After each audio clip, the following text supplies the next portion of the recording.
No vídeo de hoje a gente vai dar uma olhada no balanço do primeiro TRI de 2020 da Raia Drogasil. Se você pensa em investir nessa empresa, esse vídeo é para você.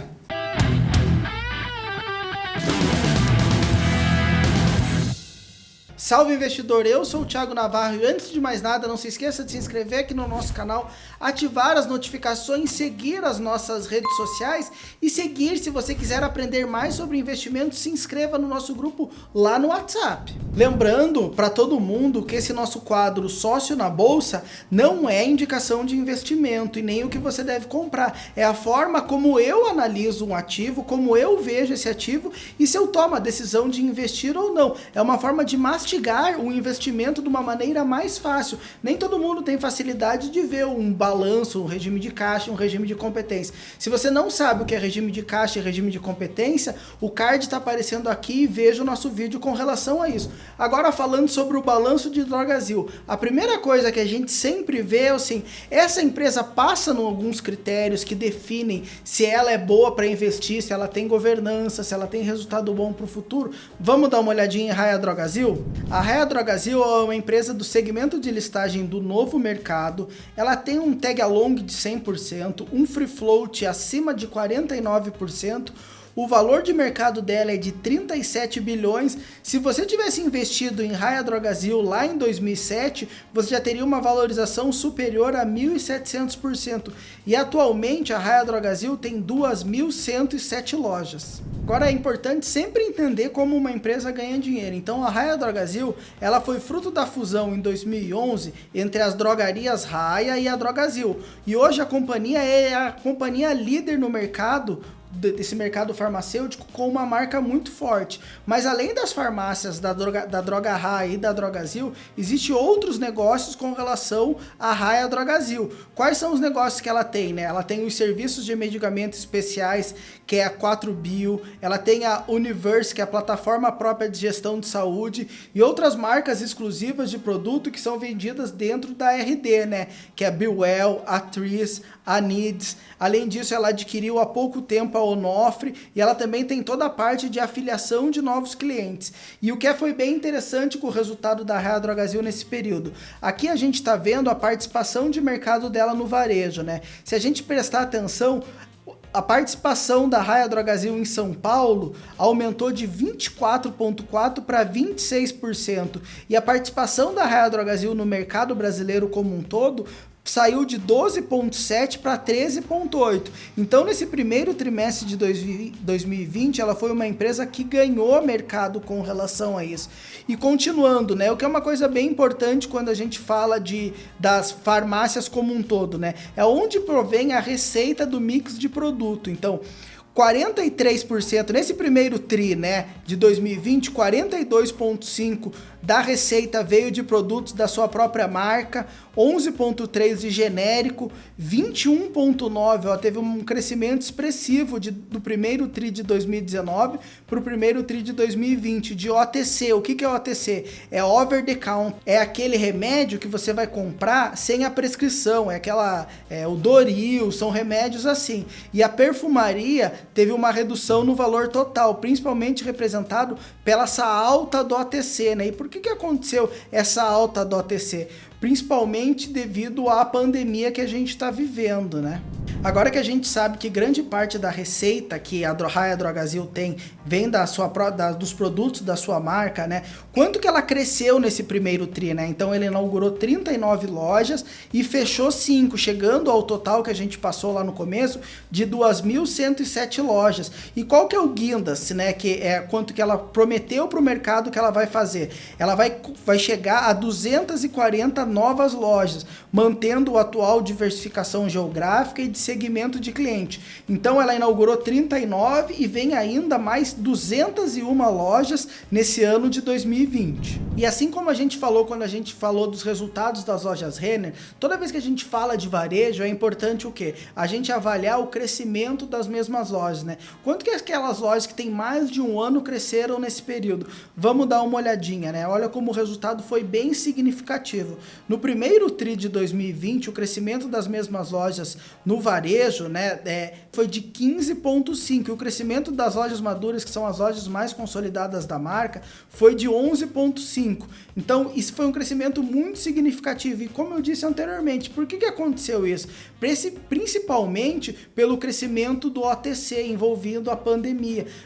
O que representou muito, e a empresa declarou isso no balanço dela, foi os produtos relacionados a 2 semanas antes do fechamento que a gente teve, que foi aproximadamente ali no dia 20 de março, onde a gente teve muita venda de produto com álcool em gel, sabonete, e isso fez com que o crescimento das mesmas lojas fosse muito representativo.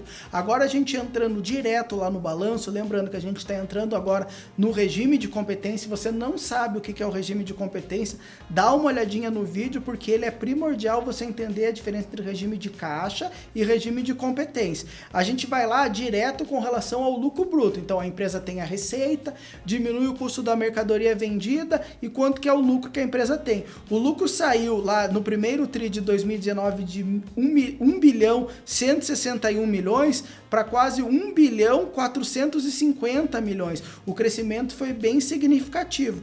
Agora, quando a gente pega o lucro bruto que a gente tem e a gente tira as despesas que a gente tem com venda e as despesas que a gente tem com gerais e administrativas, que é quanto o escritório gasta e tal, quanto que houve de despesas com venda, né? Houve um aumento das despesas com venda, né? Muito sinalizado, por quê? Porque a empresa vendeu mais, a empresa vendendo mais, ela teve que ter uma despesa maior com relação à venda. E o que foi um ponto bem importante que a gente analisa aqui? Que as despesas gerais e administrativas, houve uma redução. Por quê? Porque a empresa implementou todas aquelas normas da MP 936, principalmente, né? Onde a suspensão de salário e até mesmo redução de salário. Então, as despesas gerais e administrativas caíram do quarto TRI de uma forma bem expressiva para o primeiro TRI de 2020, né? Saiu de 141 milhões para aproximadamente 132 milhões. Então, mostrou a eficiência da empresa com relação a manter as despesas nesse momento tão difícil.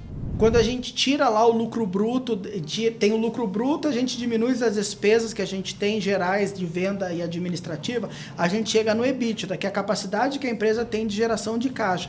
E o resultado da Raia Drogasil foi muito expressivo com relação a isso. Vamos dar uma olhadinha aqui. No primeiro TRI de 2019, ela teve um EBITDA de 270 milhões. Agora o EBITDA chegou a quase 369 milhões. Um crescimento bastante expressivo.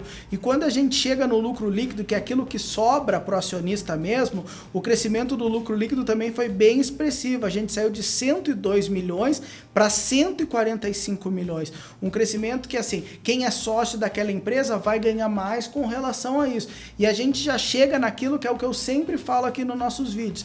Para a gente não se preocupar tanto com cotação, se preocupar em entender como a empresa ganha dinheiro e em qual empresa você tem que investir. Olha, dá uma olhadinha agora no crescimento de lucro e com relação à cotação da Raia Drogasil.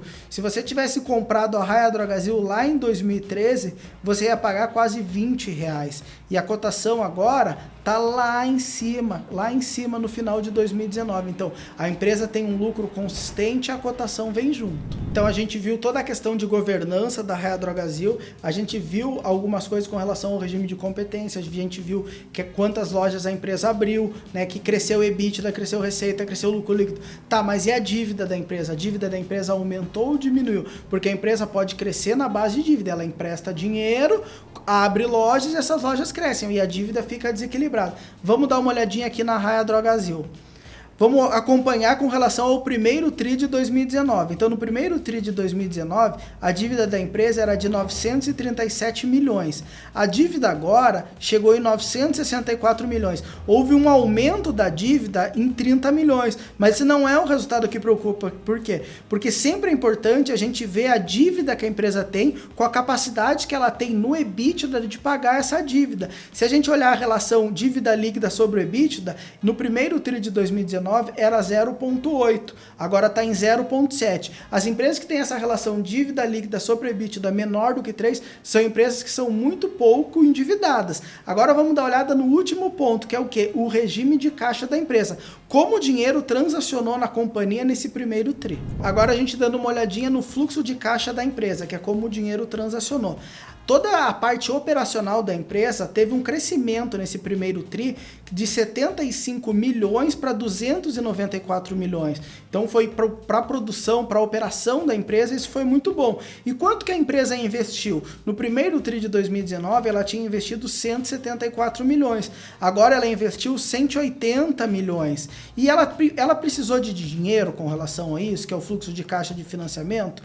No fluxo de caixa de financiamento no primeiro tri de 2019, ela tinha lá um fluxo de caixa de financiamento positivo de 101 milhões. Então ela estava captando o dinheiro do mercado. E agora nesse primeiro tri de 2020, ela também está positiva em 119 milhões. Por quê? Porque se a gente olhar, ela recolheu um empréstimo lá de quase 300 milhões, 299 milhões, 821 mil. Para quê? Para ela ter caixa para sustentar, porque a gente não sabe como vai ser o futuro das empresas aqui no Brasil. E eu já falei no vídeo quando a gente viu o resultado das lojas Renner, é sempre bem importante ver a relação de fluxo de caixa livre nos 12 meses. O que é o fluxo de caixa livre? É o fluxo de caixa operacional, quanto a operação gerou, mais o fluxo de caixa de investimento, que geralmente é negativo. Nos últimos 12 meses, o fluxo de caixa livre da Raia Drogasil é de 960 milhões. E o fluxo de caixa livre CAPEX, que é o fluxo de caixa operacional, mais o investimento intangível, mais o investimento imobilizado,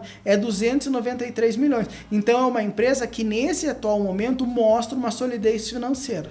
Eu espero que essa olhada que a gente deu nos resultados de Raia Drogasil tenha ajudado você a entender mais sobre contabilidade e mais qual empresa é boa para você investir no longo prazo. E fique ligado que na próxima quinta-feira vai sair uma série nova aqui no nosso canal, que é a série Guia da Contabilidade para Investidores, onde a gente vai pegar linha por linha o regime de caixa, as dívidas e o regime de competência da empresa para você ficar fera para escolher a melhor empresa para você investir. E eu não posso também, vou precisar da ajuda de vocês. Se inscreva aqui no nosso canal, ative as nossas notificações para o YouTube distribuir para mais pessoas os nossos conteúdos, sigam as nossas redes sociais e se inscrevam no grupo de WhatsApp, que esse tipo de conteúdo é aquilo que a gente conversa lá no dia a dia.